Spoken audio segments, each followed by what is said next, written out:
This is Optimal Health Daily, episode 1455. Obese isn't always lazy, by Ross Enamait of RossTraining.com, and I'm Dr. Neil Malik, reading you some of the most popular health and fitness blogs out there, with permission from the websites, of course, and always with a bit of my commentary at the end. Now, I feel like I've been talking a lot this week. My intros feel like they've been really long, so I'm going to keep this intro nice and short. Let's get right to today's article as we optimize your life. Obese isn't always lazy, by Ross Enamait of RossTraining.com. My last entry, where I talked about something called the Obesity Map, generated some heated email responses from many regulars on the site. The common reaction was that obesity was directly related to laziness. This hypothesis suggests that our world first became lazy and then obese.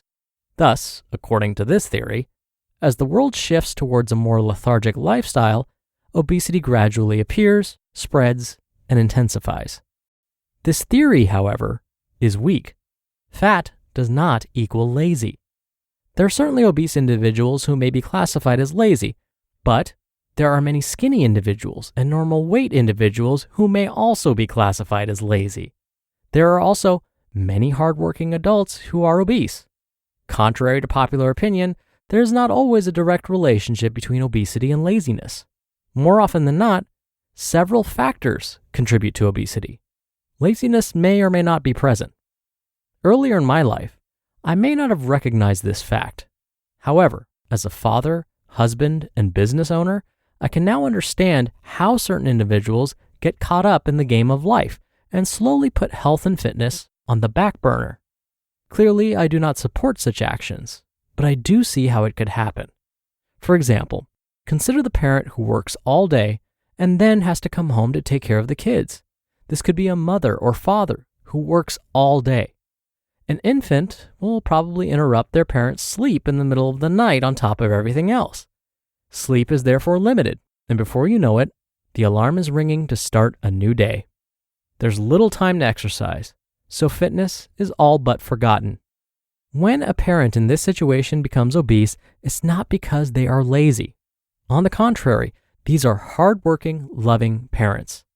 Other priorities take precedence, and for good reason. In some cases, parents may not realize that they can get a quick, quality workout in the comfort of their home. For example, many folks, new parents or not, assume that a fully equipped gym is necessary in order to get in a good workout. The gym owner, who's trying to pay their own rent, will do their best to sell this story. They don't want you training at home. But when driving across town to the gym doesn't fit into the schedule, no other options may appear to exist. The result of that is inactivity. After all, what else can you do? Clearly, misinformation is a problem, but it is a problem worth fixing. Unfortunately, I often see fitness professionals who spend more time scrutinizing those that are obese rather than offering simple solutions. Peruse a few fitness message boards, and you'll likely come across members who find it humorous to criticize those that are obese. Now let me get this straight. You need to already be in shape to receive any kind of support or assistance? That's ridiculous. What good comes out of criticizing someone who's different from you? No one is born with knowledge. Like it or not, but the fitness industry is loaded with garbage. How can you blame someone for being misinformed then? Look at all the ridiculous infomercials and ad copy that litter the web. It isn't easy to sort through the nonsense that exists within the industry. As far as where I'm going with this blog entry, I wish I knew. I suppose the real message is that if you know someone who is misinformed, and we all do, take a minute to explain some options. Most don't realize what can be accomplished in 20 or 30 minutes. You don't need a marathon session to improve physical fitness. Less can be more if you put forth an honest effort. Make time for fitness. Otherwise, you will never find time. Wake up earlier or find a break within the day. I personally wake up at the crack of dawn while the rest of the world sleeps. I put in my own workout and then start the day running my business and training my athletes.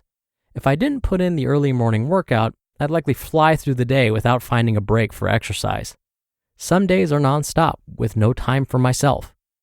Now, laziness can be an issue for some people, but it's not always the cause of obesity. Again, those who are skinny or of normal weight are also lazy. So don't be so quick to judge those that are obese. Many are hardworking adults who do not know how to proceed. No one is perfect, and we've all made mistakes. I know that I've made plenty in my time. Fortunately, we can all learn from our mistakes and improve. Being obese isn't a death sentence, and it sure as hell doesn't give anyone the right to poke fun at the condition. If we all spent more time trying to understand rather than cracking jokes, we'd all be better off. You just listened to the post titled, Obese Isn't Always Lazy, by Ross Enamait of RossTraining.com. Now, do you get stressed out when planning a vacation? I've definitely needed some extra help choosing the perfect spot for my next family getaway, and that's why Apple Vacations is so great. They're known as America's favorite vacation company for good reason. Just think of them as your one-stop shop for that next level summer vacation. Apple Vacations will help you plan your entire getaway with confidence.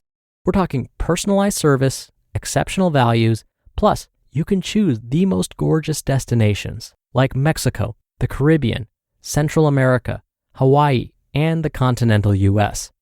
Each all-inclusive Apple Vacations package includes round-trip airfare, hotel accommodations, meals, drinks, entertainment, and tips. Non-stop transfers are also included at no additional cost at select hotels, so the entire vacation is as seamless as possible.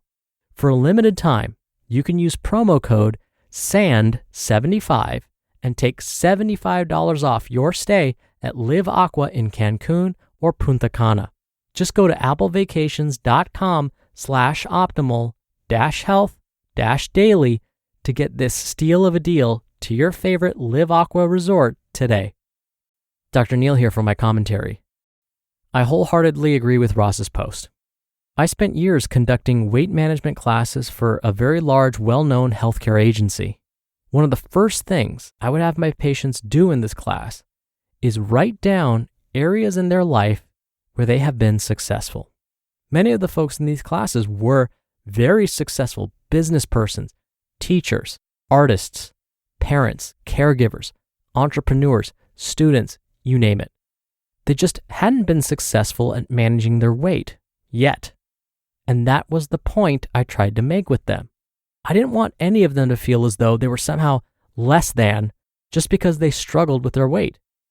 I wanted to make sure they knew they were capable of success, and in fact, remind them that they had already achieved many successes in their life. They may have just needed a little bit of help to get there, maybe a little bit of extra knowledge, but I wanted to remind them that if they were successful in these other areas of their life, they were capable of being successful with their weight loss goals. So the takeaway was to remind them of their why, like we talked about on yesterday's episode, and remind them that there's nothing stopping them from being successful in their path to weight management too. All right, that'll do it for today. I'll be back here tomorrow for our usual Friday Q&A, so stay tuned for that, where your optimal life awaits.